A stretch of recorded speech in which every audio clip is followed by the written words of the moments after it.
মঙ্গলবার সকাল 10:30টার দিকে রামিসাকে স্কুলে পাঠানোর জন্য খুঁজে পাচ্ছিলেন না মা। পরে ভবনের তৃতীয় তলায় পাশের ফ্ল্যাটের সামনে দেখা যায় রামিসার একটি স্যান্ডেল। এরপর পুরো ভবনের কোথাও খুঁজে না পেয়ে পাশের ফ্ল্যাটের দরজায় ধাক্কাধাক্কি করেন রামিসার মা ও প্রতিবেশীরা, কিন্তু কোথাও সাড়া না মেলায় দরজা ভেঙে পাওয়া যায় রামিসার মাথাবিহীন মরদেহ। রাজধানী পল্লবীতে দ্বিতীয় শ্রেণীর ছাত্রী 7 বছরের লামিসা আক্তার হত্যার মাত্র 7 ঘন্টার মধ্যে প্রধান আসামি সোহেল রানা ও সহযোগী স্বপ্না আক্তারকে গ্রেফতার করেছে পল্লবী থানা পুলিশ। লামিসাকে ধর্ষণের পর ধারালো অস্ত্র দিয়ে হত্যা করা হয়েছে। এই ঘটনায় হত্যায় ব্যবহৃত ছোড়া, বিচ্ছিন্ন মাথাসহ বিভিন্ন আলামত উদ্ধার করা হয়। পুলিশ জানিয়েছে ঘটনার প্রকৃত কারণ উদ্ঘাটন ও জড়িতদের বিরুদ্ধে আইনগত ব্যবস্থা নিতে তদন্ত অব্যাহত রয়েছে। আমি কিছুই চাই না, আমি বিচার আপনারা করতে পারবেন না। আপনাদের এই ধরনের কোনো রেকর্ড নাই, আপনারা পারবেন না।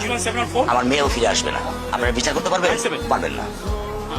আপনারা কোনো এক্সাম্পল দাঁড়া করতে পারবেন? পারবেন না। আমার থেকে স্টেপ নেবেন, স্টেপে লিখিত নেবেন? পারবেন না। আপনারা পারবেন না। এটা বড় যুব 15 দিন, এরপর আরেকটা বড় কোনো ঘটনা করবে, এটা ধরে চলে যাবে। শেষ শেষ। এটা আমি দেখতেছি, আমার বয়স 55। আমার বয়স 55।